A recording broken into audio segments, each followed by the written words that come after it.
Հարգելի հայրենակիցներ, բարև ձեզ։ Այսօր ուզում եմ ձեր հետ միասին քննարկենք եւ հասկանանք, թե ինչ ծրագիր ունի Իրանը։ Ես մանրամասն իհարկե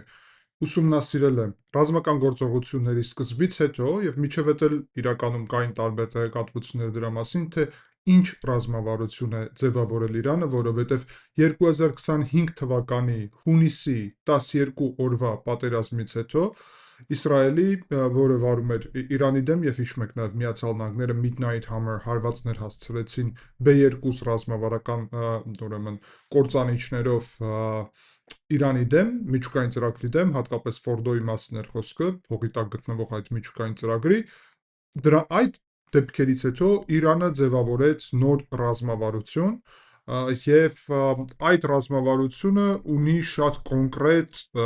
ծրագիր, կոնկրետ քայլեր եւ մոտեցումներ եւ ես համարում եմ, որ շատ հետաքրքիր է ուրեմն ձեր հետ միասին մենք քննարկենք ըստ տարբեր հետախուզական տվյալների այդ ծրագրի անվանումը համարվում է ուրեմն հատուկ գործողություն խելագար այսպիսի ձևաչափով այսքան խելագար գործողություն կամ ծրագիր եւ սա գալիս է շատ պարզ պատճառից անունը իհարկե զարմանալի է բայց կարծում եմ այնինչ հիմա տեղի է ունենում վերջի ժամանակահատվածում արտացոլում է իրականում անունը որովհետեւ Իրանը հասկացել է որ առաջի հերթին հաղթել Միացյալ Նահանգների եւ Իսրայելի դեմ բարձր տեխնոլոգիական պատերազմում անհնար է ուղղակի անհնար է Առաջի հերթին Միացյալ Նահանգները տարածաշրջանում փաստացի ներկա չեն, իրանց ռազմակայանները, որ չհաշվենք, նկատի ունեմ Միացյալ Նահանգների իրական պարտություն, որ կրի Միացյալ Նահանգները, դա պետք է հենց Միացյալ Նահանգներում տեղի ունենա, ապա դա արդեն լուծում է կարևոր հարց։ Երկրորդ կարևոր հարցը, իհարկե, Իսրայելի դեպքում կարելի է այստեղ է տարածաշրջանում, բայց Իսրայելի տեխնոլոգիական հնարավորությունները նաև շատ կարևոր են։ Միջուկային ծրագիրը ինքնից հենց նպատակ ունի սպառնալիք ստեղծել Իսրայելի գոյությանը եւ զուգահեռ դրա նաեւ ապագայում, եթե իրանք ուրեմն մայրցամաքների միջև բալիստիկ հրթիռներ ստեղծեին, իսկ Դոնալդ Թրամփը Միացյալ Նահանգների նախագահ հաստատել է, որ իրանք պատրաստվում են այդպիսի բալիստիկ հրթիռներ ստեղծել, ապա իրանք հնարավորություն կունենային փաստացի միջուկային զենք կիրառել նաեւ Միացյալ Նահանգների դեմ։ Նույն այն տրամաբանությամբ, որով փաստացի գործում է Հյուսիսային Կորեան, որը ունի այդպիսի հնարավորություններ, առնվազն հայտարարում է, որ ունի այդպիսի հնարավորություններ։ Ուստի Իրանում, հատկապես Այաթոլլահ Խոմեյնիի ղեկավարությամբ, ինչքանով հասկանում եմ, ձևավորվել է, տարբեր աղբյուրները սրա մասին խոսում են, ներքին նաև չմոռանանք, որ Մոսադը ակտիվ գործում է ներսում Իրանի եւ կարողացել է գործակալական ցանցեր ստեղծել տարբեր հատվածներում, այդ թվում պետական կառավարման համակարգում, որ այս ծրագիրը, խելագար ծրագիրը իրականություն է եւ նպատակ ուներ ասիմետրիկ պատերազմ վարել, ոչ թե հաղթելու նպատակով, այլ պատերազմը կանգնեցնելու նպատակով, որ անհնար լինի Միացյալ Նահանգների կողմից պատերազմը շարունակել։ Այս ռազմավարության հիմքը գալիս է Աֆղանստանում տեղի ունեցած գործընթացներից։ Հիշում եք, Միացյալ Նահանգները երկար տարիներ, տասնամյակներ Աֆղանստանում ներկա էր, բայց վերջը դուրս եկավ այդտեղից ոչ թե այն պատճառով, որ պարտվեց, ոչ, որովհետև չկարողացավ հաղթել այն առումով, որ լուծեր ամբողջությամբ ասիմետրիկ պայքարի հնարավորությունը Թալիբանի կողմից տերորիստական խմբավորման։ Նույն տրամաբանությամբ Իրանը պատկերացնում է, որ գուցե Միացյալ Նահանգները չպարտվեն, բայց ոչ էլ պետք է հաղթեն, այսինքն խելագարը պետք է ստեղծի այնպիսի հնարավորություններ, որ Միացյալ Նահանգները ստիպված լինեն պատերազմը կանգնեցնեն։ Նպատակը այս կոնկրետ ծրագրի դա այրել ամբողջ այսպես կրակ տարածել, արեք այսպես ասենք, ամբողջ մերձավոր արևելքում կամ ամբողջ հարևանությամբ, այդ թվում օդանավակայանների, նավթի տերմինալների, նավահանգիստների եւ միջազգային տնտեսության հետ կապ ունեցող ուրիշ կետերի։ Խոսքի նույն Բահրեյնի եւ Կատարի ուղղությունով, ինչքանով գիտենք, հարվածել են Ամազոնի դատակենտրոններին։ Ադրբեջանի ուղղությամբ այս հարվածը օդանավակայանին էր։ բայց կարող է Ադրբեջանը նաև ասում էր, որ պատրաստվում էր Բաքու-Թբիլիսի Ջեյհանի վրա հարված, եւ ես ասել եմ, որ դա հավանական է, եւ սա քննարկել ենք ձեր հետ միասին ալիքում։ Հարվածները Քուվեյթում, Քաթարում, Բահրեյնում, Միացյալ Արաբական Էմիրություններում, Սաուդյան Արաբիայում ներառում են ոչ միայն Միացյալ Նահանգների ռազմական օբյեկտները, այլ եւ որտեղից որ արդեն 6 զոհված ունի Միացյալ Նահանգները, ինչը իհարկե ազդում է Դոնալդ Տրամփի վրա, որովհետև ներսում դժգոհությունը սկսում է աճել, բայց այդ հարվածները նաև ուղղված են հենց էներգետիկ, զբոսաշրջային եւ տնտեսական ենթակառուցվածքների վրա։ Իհարկե դուք շատ լավ հասկանում եք, որ նավթի գները կտրուկ $65-ից երբ հասավ մինչև $120 երեկ, այսօր գինը $90 է մոտավորապես, ամեն դեպքում դա լուրջ անկայունություն եւ այսպիսի խառնաշփոթ է ձևավորում միջազգային շուկաներում։ Մյուս կողմից հարվածները նույն Դուբայում, որտեղ որ եւ Միացյալ Արաբական Էմիրություններում, որտեղ որ նավթից բացի կա շատ կարևոր գույքի շուկա, շատ մարդ այնտեղ ապրում է, առք ու վաճառքով է զբաղված, տարբեր տնտեսական գործընթացներով եւ այլն, միջազգային տնտեսության կարևոր մաս է Դուբայը կոնկրետ քաղաքը նկատի ունեմ, այդտեղ հարվածները բերում է նրան, որ Դուբայի կարևորությունը միանգամից նվազում է, անվտանգությունը նվազում է եւ դա բերում է լուրջ հարվածների Միացյալ Արաբական Էմիրությունների համար խոսքին, որը հաստատ այդ հարցերը մտահոգությունը բարձրաձայնելու է իր դաշնակից Միացյալ Նահանգների հետ գործընթացում, բանակցություններում։ Նույնը տեղի է ունենում Քուվեյթում, որտեղից որ նավթը գնում է դեպի միջազգային շուկա, Բահրեյնում, որտեղ որ Միացյալ Նահանգների նավատորմն է կանգնած, այս պայն ոչ, բայց ընդհանուր առումով կանգնած է միշտ խաղաղ ժամանակներում, եւ այդտեղ էլ այդ խնդիրը կա։ Քաթարում, որը ոչ միայն գազի, ոչ միայն նավթի, այլ նաեւ գազի հեղուկացված գազի մատակարարիչ է խոշորագույն աշխարհում եւ այդ թվում Եվրոպային է մատակարարում այդպիսի գազով եւ փաստացի այլընտրանք է Իրանից պատկերացնում ռուսական գազի համար։ Եվ սա հաշվի առնելով, հարգելի հայրենակիցներ, կարելի է շատ պարզ ուրեմն այստեղ արձանագրել, որ Իրանի այս ռազմավարությունը ունի այդ հետաքրքիր մոտեցումը եւ հիմա տեսնենք, թե կոնկրետ ինչ ուղղություններով։ Առաջինը Իսրայելի ուղղությամբ հարվածները նպատակ ունի, որ ստեղծի դժգոհություն Իսրայելի բնակչության կողմից,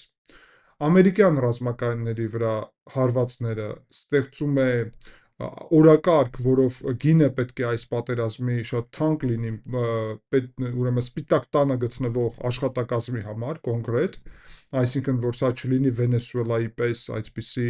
հեշտ եւ արագ հաղթանակ, այլ լինի ծանր եւ շարունակվող հակամարտություն։ Եվ հարվածները Միացյալ Նահանգների դաշնակիցներին նաև ունի նպատակ, որ այդ դաշնակիցները ի վերջո ասեն Միացյալ Նահանգներին բավարար է, կանգնեցրեք պատերազմը, այլևս մենք չենք կարող եւ չենք դիմանում։ Հորմուզի նեղուցի փակումը նաև շատ ուղիղ կապ ունի միջազգային առևտրի հետ, այդ թվում այս պետությունների առևտրի հետ, ոչ միայն նավթի իրականում, որտեղ առևտուրը շատ հարցերում հենց անցնում է այս Հորմուզի նեղուցով եւ իր կից տարածքով։ Հնդկաստանի հետ առևտուրը, Եվրոպական միության հետ առևտուրը, Չինաստանի հետ առևտուրը, այդ ամենը տեղի է ունենում Հորմուզի նեղուցով։ Հորմուզի նեղուցի փակումը ոչ միայն նավթի գների վրա է ազդում, որը արդեն ասացի, որ միանգամից կտրուկ աճեցին, այլ նաև ազդում է այս պետությունների առհասարակ գոյության ուրեմն եւ զարգացման վրա, հա, շատ բաներ կապված է այդ խոշորագույն պետություններից, տարբեր տեխնոլոգիաները Եվրոպայից, խոսքին գյուղատնտեսական արտադրություն նաև կապ ունի Հնդկաստանից, Չինաստանից, գիտեք, խոշոր տարբեր արտադրություններ եւ այլն։ Այսինքն խելագար ծրագիրը ունի նպատակ կրակի մատնել ամբողջ տարածաշրջանը։ Եվ պետք է ասել, որ չնայած այս ծրագրի, խելագար ծրագրի, Միացյալ Նահանգները եւ Իսրայելը ցույց են տալի, որ իրանք գործում են ռազմավարական գործընթացով։ 10,000 թիրախ են արդեն հարվածել Իրանում, մոտավորապես պատերազմի 10 օրվա ընթացքում, սպանված է իրանց առաջնորդը, ոչնչացված է ղեկավարության մեծ մասը, Իրանական նավատորմը փաստացի ոչնչացված է, հակաօդային պաշտպանությունը մեծ մասամբ ուրեմն ոչնչացված է նաև, եւ Իրանից բալիստիկ հրթիռների հարվածների քանակը հասել է 90%-ով պակաս, այսինքն նվազել է 90%-ով։ Կառավարման համակարգում նաև այս ծրագրի ներսում Իրանը ուներ հետաքրքիր փոփոխություններ, եւ հիմա մանրամասն կասեմ, թե ինչ։ Երբ հարվածեցին Իրանին 2025 թվականի հունիսին, ապա իրանք հասկացան, որ երբ առաջի պատասխան գործողությունները սկսեցին 24 ժամ անց, հասկանում եք, որովհետև Իսրայելը ոչնչացրեց ղեկավարությանը ռազմական եւ չկար մարդ, որ հրաման տար, այսինքն պաշտոն չուներ հրաման տվողը կոնկրետ, որ կարողանար հրաման տար, եւ հաշվի առնելով դա ստեղծվեց խառնուշփոթ ամբողջ կառավարման համակարգում։ Հիմա Իրանը դրանից հետո ձևավորել է այսպիսի դեցենտրալիզացված,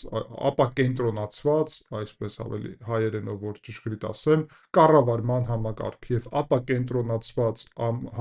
այդ համակարգում կա առնվազն 4 մարդ, 4 շղթա, որտեղ որ պաշտոնը միանգամից անցնում է, այսինքն եթե սպանում են մեկին, միանգամից անցնում է երկրորդին, երկրորդին սպանում են երրորդին, երրորդին սպանում են չորրորդին, այսինքն առնվազն 4 այդպիսի շղթա կա կառավարման համակարգը, որը պետք է տա ժամանակ իրականում իրենց, որ իրենք կարողանան չնայած ամեն ինչի կառավարումը պահպանեն պետության եւ զինված ուժերի։ Մյուս կողմից ես արդեն ասել եմ, բայց դա հետաքրքիր է այս համատեքստում նաև կրկնել, որ Իրանը խելագար ծրագրի ներսում իմ պատկերացումով ունի երկու մոտեցում։ Առաջինը, որ իրոք խախտվել է կառավարման համակարգը, այսինքն էֆեկտիվությունը կենտրոնացված համակարգի, նկատի ունեմ Թեհրանից եկող հրամանների տեղի շրջաններին, իսկ իրանք ձևավորել են շրջաններ ռազմական, որոնք պետք է գործեն ինքնուրույն, եթե հրաման չկա կենտրոնից, այսինքն եթե կենտրոնից չկա կոնկրետ կառավարում, դա չի նշանակում, որ դու պետք է չշարունակես պատերազմը, ինչը իրանց համար գոյատևության համար եւ պատերազմի շարունակական բնույթի համար, խելագար ծրագրի շարունակության համար նաեւ մեծ նշանակություն ունի։ Եվ այս տրամաբանության մեջ մենք ձեր հետ միասին տեսնում ենք, որ մի կողմից հարվածներ են տեղի ունենում հարևան պետությունների վրա, այդ թվում ես ասացի խոսքին Ադրբեջանի վրա էլ ինչը զարմանալի էր, բայց իմ պատկերացումով սա մտնում է խելագար ծրագրի մեջ, այսինքն սա ծրագրի մաս էր նախորոք, բայց հիմա նաև իրանք տեսնելով իրավիճակը ունեն ցանկություն, որ ինչ-ինչ բաներ փոխեն։ Խնդիրը գիտեք որտեղ է, որ իրանք կարող է հնարավորություն նույնիսկ չունեն ինչ-որ բաներ լուծելու, որովհետև ֆիզիկապես հարված հասցնողը կարող է հրաման տվողի հետ կապ չունենա։ Երկրորդ կարևոր խնդիրն է, հրաման տվողը ով է, որովհետև կա նախագահ Մասուդ Փեզեշքյան, որը ներողություն է խնդրում հարևաններին, հարվածների համար, բայց գիտեն բոլորը, որ Մասուդ Փեզեշքյանը որևէ բան չի որոշում։ Կա Իսլամական հեղափոխության պահապանների կորպուսը, որը կարելի ասել մերժում է նախագահի մոտեցումները։ Եվ հիմա արդեն կա նոր առաջնորդ Խամենեի որդին, որի մասին երեք խոսացինք, եւ հետաքրքիր այն է, որ ինքը այդ աջակցությունը, որը ուներ իր հայրը, չունի։ Այսինքն ինքը, այսպես ասեմ, ամբողջությամբ հոգևորական չէ իրականում։ Եվ առհասարակ իրանական համակարգում դեմ են այսպես հայր հիմա որդի իշխանության փոխանցման գաղափարին։ Այսինքն սա այնպես չէ, որ միանգամից իր հանդեպ բարձր աջակցություն կա, բայց ամեն դեպքում այս իրավիճակում նույնիսկ ասացինք մենք ձեր հետ միասին երեկ էլ, որ սպառնալիք է լինել առաջնորդ Իրանի, որովհետև թիրախ է հայտնվելու։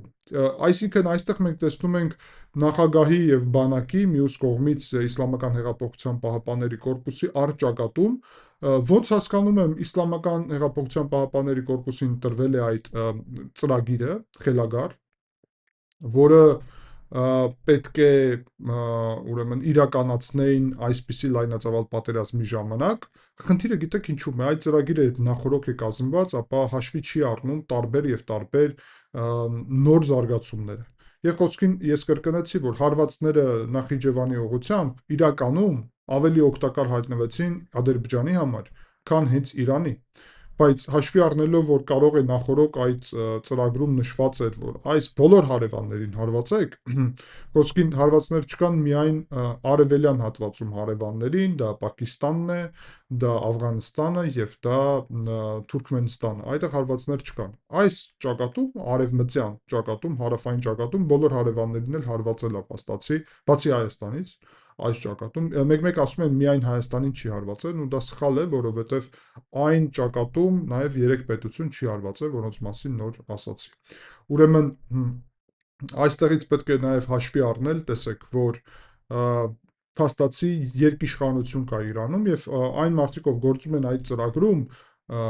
խելագարի ճանապարհով, այսինքն իրանք մի կողմից սպառնալիքներ են ստեղծում, որովհետև ցույց են տալի, որ կառավարման համակարգ չկա։ Բայց նաև կա մեկ նրբություն, ես ուզում եմ դա էլ ընդգծեմ, որ իրականում հավանականություն կա, որ իրանք հիմա, այսպես ասեմ, չնայած նրա, որ կարող են կառավարել, տպավորություն են փորձում ստեղծել, որ չեն կարող։ Այսինքն խելագար ծրագրով գնում են, բայց եթե ցույց տան, որ դա լավ կառավարվող է կենտրոնից, ապա դա պատերազմի հայտարարում է։ Եվ դա հիմա իրանք ասում են, որ մենք չենք դա անում, դա արվում է տեղում, ինչ-ինչ խմբավորումների կողմից, որոնք ապա կենտրոնացված են, մեր կողմից չեն կառավարվում։ Եվ վերջ։ Այսինքն սա պատասխանատվությանից հրաժարվելու գործընթաց է, եւ որը նպատակ ունի զուգահեռ դրա քաոսը շարունակել։ Սա է մոտավորապես Իրանի հաշվարկը։ Եվ այս հաշվարկի հետևանքով հետաքրքիր է, որ կան նաև միջազգային ազդեցություն։ Առաջի հերթին պետք է ասել, որ Ռուսաստանի համար իհարկե նավթի գների այս աճը շատ ձեռնտու է ինչ-ինչ հարցերում, բայց սա տակտիկական հնարավորություն է։ Հենց տակտիկական, ինչ նկատի ունեմ, որ եթե Իրանի հարցը լուծվի, ապա նավթի գները շատ եւ շատ կցածրանան եւ շատ ցածր կլինեն։ Այսինքն, եթե պատերազմի ժամանակ մինչև սկիզբը $65 էր, նավթի գները կարող է շատ ավելի պակաս հայտնվեն, $30-20։ Եթե Իրանը սկսի մատակարարել նավթ դեպի միջազգային շուկաներ, եւ դրանով նաև Վենեսուելայի կարգավիճակին դառնա, այսինքն Միացյալ Նահանգները դա կարողանան ապահովել։ Մյուս կողմից Ուկրաինան հետաքրքիր է, որ դառավ նաև դաշնակիցների համար, Միացյալ Նահանգների համար նոր այսպիսի հետաքրքիր դաշնակից։ Հիշում եք, Տրամպը ասում էր Ուկրաինան չունի այն քարտերը, որ կարողանա մեր հետ խոսել, իսկ հիմա հայտնվեց, որ ունի, որովհետև իր ԱԹՍ տեխնոլոգիաներն են նաև շահիդների դեմ պայքարը կիսվում հիմա ծոցի երկրների հետ։ Պատճառը շատ պարզ է, ուկրաինական ՀԱԿ-ԱԹՍ այդ ԱԹՍ-ները խոսքին կարող է արժանալ 5-10-20 հազար դոլար, իսկ այնինչ կիրառում են ամերիկացիք եւ ուրիշները այդտեղ, որտեղ լազերային հակաօդային պաշտպանություն համակարգները այդտեղ չկան ծոցում, Իսրայելը ունի, Իսրայելը լազերային է կիրառում, որը շատ էժան է, այլ ավելի էժան է, քան ուկրաինականը, որովհետև միայն լազերով ոչնչացնում է ԱԹՍ-ն։ Իսկ ծոցում կիրառում են հակաօդային պաշտպանության համակարգները Patriot PAC-3-ը խոսքին, որը ամեն մի հրթիռը արժի միլիոնավոր դոլար։ Եվ դա դարձնում է պատերազմը աննկարագրելի թանկ, եւ թանկ ոչ միայն գումարի առումով, արտադրության առումով, որովհետև բարդ է արտադրել, հիմա Ուկրաինան նաև ներառվում է այստեղ, որ աջակցի գործընթացներին։ Մյուս կողմից պետք է ասել, որ Չինաստանի համար սա շատ լուրջ նաև խնդիր կլինի, որովհետև իր նավթի մատակարարիչների երկուսը, մեկը Վենեսուելան էր, որը դադարեցրել է նավթի մատակարարումներ դեպի Չինաստան, երկրորդը նաև կարևորը, ուրեմն կոնկրետ խոսք է գնում հենց Իրանի մասին։ Եվ Իրանն էլ հիմա դադարեցրել է նավթի մատակարարումներ դեպի Չինաստան։ Նավթի այս բարձր գների պարագայում եւ զուգահեռ դրա կոնկրետ Չինաստանի հանդեպ նավթի մատակարարումների խզման, այսինքն լուրջ խնդիրների իրավիճակում պետք է ուղիղ արձանագրվի, որ չինական տնտեսության համար մեծ խնդիրներ կստեղծվեն այս գործընթացում, եւ այդ մեծ խնդիրները ինչ-որ առումով ձեռնտու են հայտնվում Միացյալ Նահանգների համար Չինաստանին թուլացնելու էլ ավելի լայնածավալ գործընթացում։ Միացյալ Նահանգները իր հերթին, իհարկե, դեռ կարողանալու են շաբաթների ընթացքում այս ծրագրի դեմ գործել, որովհետև ճնշումը մեծ չի ներսում, նավթի գների հարցն է միայն, նավթի ուղղությամբ ես արդեն ասացի երեկ, որ իրանք պատրաստվում են ռազմավարական պահեստից հանել շատ մեծ քանակով նավթ, Միացյալ Նահանգները ունի այդպիսի մեծ քանակով նավթ, բացի դրանից ես պատկերացնում եմ, որ երևի իրանք կոնկրետ արտադրությունը նավթի նաև արագացնեն, ինչպես Վենեսուելայում, այդպես էլ հենց Միացյալ Նահանգներում, որտեղ խոշոր նավթի արտադրություն կա, եւ Սաուդյան Արաբիայում է խնդիր, որ նավթի արտադրությունը նաև լուրջ ընկել է հարվածների հետևանքով, այսինքն նավթի արտադրությունը ոչ միայն Իրանում է ընկել, այլ նաև հենց ծոցի երկրներում եւ ոչ միայն մատակարարումներն են ընկել, ինչը կարևոր է, այլ նաև արտադրությունը, եւ արտադրությունը երբ ընկնում է, համաշխարհային նավթի արտադրությունը երբ նվազում է, միանգամից գները աճում են, բայց արդեն ուրիշ տրամաբանությունով, որովհետև տեսեք, եթե դու գիտես, որ խոչընդոտվել է միայն մատակարարումը, ապա հասկանում ես, որ հենց մատակարարումը վերականգնվի, այդ դեպքում նավթի խնդիր չի լինի, հակառակը նավթի պահեստը այդ ժամանակահատվածում կաճի, եւ դու կկարողանաս էլ ավելի մեծ քանակով նավթ միանգամից ստանալ, համաշխարհային շուկան նկատի ունեմ։ Բայց եթե նվազում է ինչպես մատակարարման հնարավորությունները, այդպես էլ խոչընդոտվում է կոնկրետ արտադրությունը նավթի, այդ դեպքում նավթի արտադրության վերականգնումը եւ հասանելիությունը միջազգային շուկաներում դրան կարող է պետք լինել ամիսներ նրանից հետո, երբ արդեն պատերազմը կդադարի։ Այսինքն հիմա միջազգային շուկան պատրաստվում է երկարատև նավթի բարձր գների համար եւ միակ հարցը հիմա իրականում սա վազք է այս պայծրությամբ։ Այսինքն ով առաջինը կհասնի միջև վերջնական կետ։ Վերջնական կետը պարզ ասեմ, շատ հասկանալի է։ Այսինքն առաջինը ով կկարողանա այնպիսի հարված հասցնել, որ մյուս կողմը չկարողանա այլևս դիմադրել, դիմակայել այդ հարվածին։ Միացյալ Նահանգների դեպքում դա իրանական այնպիսի ոչնչացում է ԱԹՍ-ների արտադրության, բալիստիկ հրթիռների արտադրության, պահեստների, կառավարման կետերի եւ այլն, որ այլևս չկա հնարավորություն որևէ լուրջ հարված հասցնել քանակով, եւ մենք տեսանք, որ 90%-ով դրան հասել է արդեն Իսրայելը եւ Միացյալ Նահանգները, բայց գիտեք, 90%-ը նվազեցումը 90%-ով նշանակում է, որ 10%-ը պահպանվում է եւ 10%-ը կարող է նաեւ բերել զոհերին։ Իսրայելում խոսքին հարվածի ժամանակ վերջերս եւս 3 բերեց նոր զոհերին, այսինքն հարցը նրանում չէ իրականում, որ 10%-ը դա շատ քիչ է, այդպես չէ։ Մյուս կողմից կարող է արդյոք Իրանը հասցնել այնպիսի հարվածներ, որ դրա պատճառով ներսում դժգոհությունը կտրուկ աճի եւ մարդիկ ասեն վերջ, այլևս այս պատերազմը շարունակել չի կարելի։ Այսինքն նկատի ունեմ խոսքին նավթի գինը $200 աննկարագրելի 140-ից բարձր չի եղել, այսինքն 140-ից բարձր նավթի գինը խոսքին 150, 70, 200 դա կարա սարսափելի արդյունքների բերի միջազգային տնտեսության համար, աննկարագրելի եւ սարսափելի հետևանքներին համաշխարհային տնտեսության համար, բոլորի վրա կազդի։ Եվ բոլոր պետությունները կարող է Ամերիկային արդեն դրանից հետո հորդորեն, որ կանգնեցրա պատերազմը, ոչ միայն նկատի ունեմ այդ պատերազմի տարածաշրջանի պետությունները, եվրոպական պետությունները, Ճապոնիան, Հնդկաստանը, ուրիշ խոշոր պետություններ կարող են ասել, մենք չենք կարող դիմանալ այսպիսի բարձր գների նավթի համաշխարհային շուկայում։ Այսինքն այստեղ կա կոնկրետ ժամանակ, եւ այդ ժամանակում մենք ձեր հետ միասին պետք է հասկանանք, ով առաջինը կհասնի նպատակին, ով առաջինը հասնի, նա էլ կհաղթի։ Եվ կհաղթի ոչ թե ֆիզիկապես, այլ հաղթած դուրս կգա։ Նույնիսկ պարտվածի կարգավիճակով կարելի է հաղթած դուրս գալ։ Եթե Իրանը պահպանի ռեժիմը եւ իր տարածքային ամբողջականությունը, ապա Իրանը հաղթած է դուրս գալի այստեղից։ Այո, չնայած նրա որ սարսափելի պարտություն է կրում գործընթացում, բայց ի վերջո դա վերջնական պարտություն չէ, այսինքն ինչը պարտություն չէ, հաղթանակ է Իրանի համար։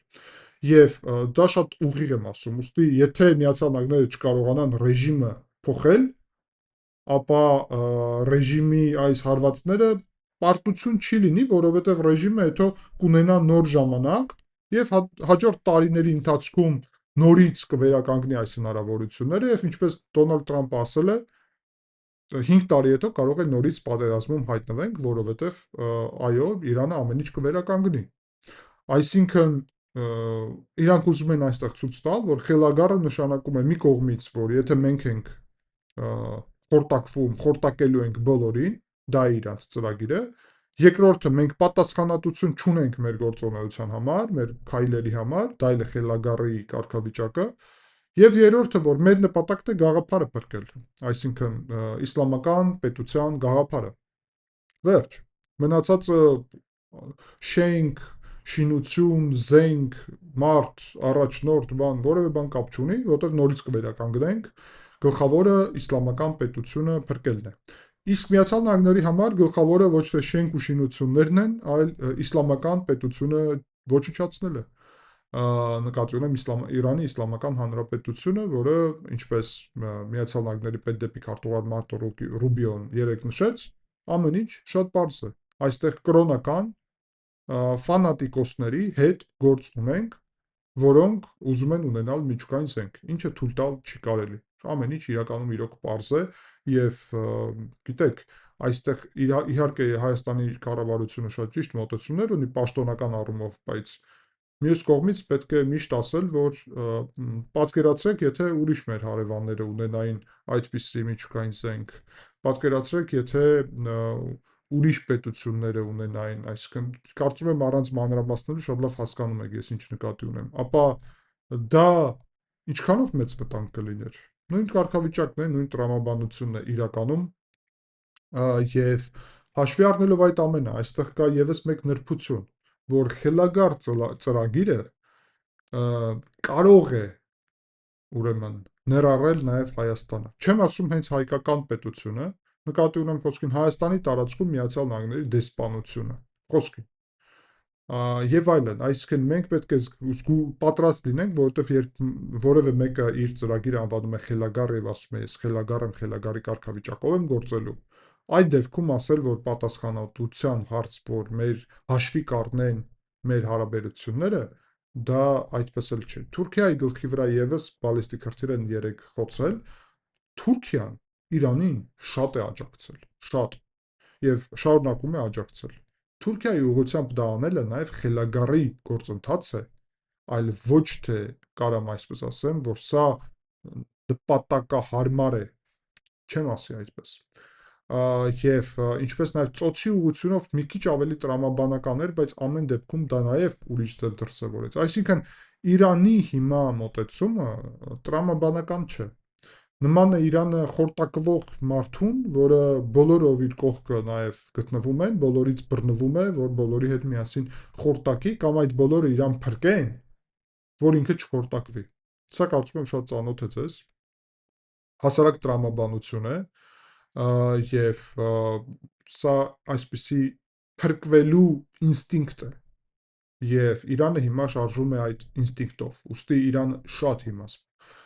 վտանգավոր է, ահավոր վտանգավոր է եւ ես ուզեցա այսօր ձեր հետ միասին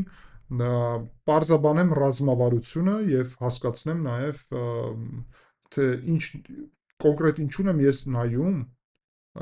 որ հասկանանք ով է հաղթում, ով է պարտվում, ինչպես է զարգանում գործընթացը, այսինքն հարվածներով չէ միայն, այլ այսպիսի ռազմավարական այստեղ ցուցանիշներ կան մեր համար, որով մենք կարող ենք հասկանալ ով ինչ արդյունքներ ունի եւ կարծում եմ հենց դա այսօր կարողացանք անել։ Հարգելի հայրենակիցներ, ես եւս մեկ անգամ կոչ եմ անում ձեզ, որ անպայման լայքեք այս վերլուծությունը, դա շատ կարեւոր է մեր ալիքի հետագա զարգացման համար։ Գրեք ձեր կարծիքը մեկնաբանություններում, միշտ կարդում եմ, փորձում եմ բոլորին պատասխանեմ եւ ուրախ եմ, որ մենք այդպիսի հարթակ ունենք շփվելու։ Նաեւ կոչ եմ անում ձեզ, հատկապես արևմուտքում ապրող հայրենակիցներին, որ միանան ալիքին, դառնան ալիքի անդամ եւ դրանով աջակցեն նաեւ ալիքին։ Ես շատ շնորհակալ եմ այն մարդկանց, այն բաժանորդագրված անդամներին, որ արդեն անդամ են դառել ալիքին եւ դրանով աջակցում են ալիքի գործունեությունը, դա շատ կարեւոր է եւ տալիս է հնարավորություն, որ ալիքը դառնա էլ ավելի այսպիսի կայուն, որովհետև նույն YouTube-յան համակարգը ինքը տարբերվում է միշտ եւ մեկ-մեկ տարածում է ինչ-որ մի բան, մեկ-մեկ պակաս է տարածում, հասկանում եք, այդ պատճառով է կարևոր, որ դուք մի կողմից օգնեք եւ աջակցեք այդ վերլուծությունների տարածմանը, որ YouTube-ը ավելի վստահ կարողանա ավելի մեծ հանրությանը ներկայացնի մեր վերլուծությունները եւ մեր քննարկումները ձեր հետ միասին, զուգահեռ դրա, երբ դուք նաեւ անդամ եք դառնում, ապա դա ձևավորում է հիմք նաեւ ալիքի այսպիսի աջակիցների։ Շնորհակալ եմ, կհանդիպենք, ցտեսություն։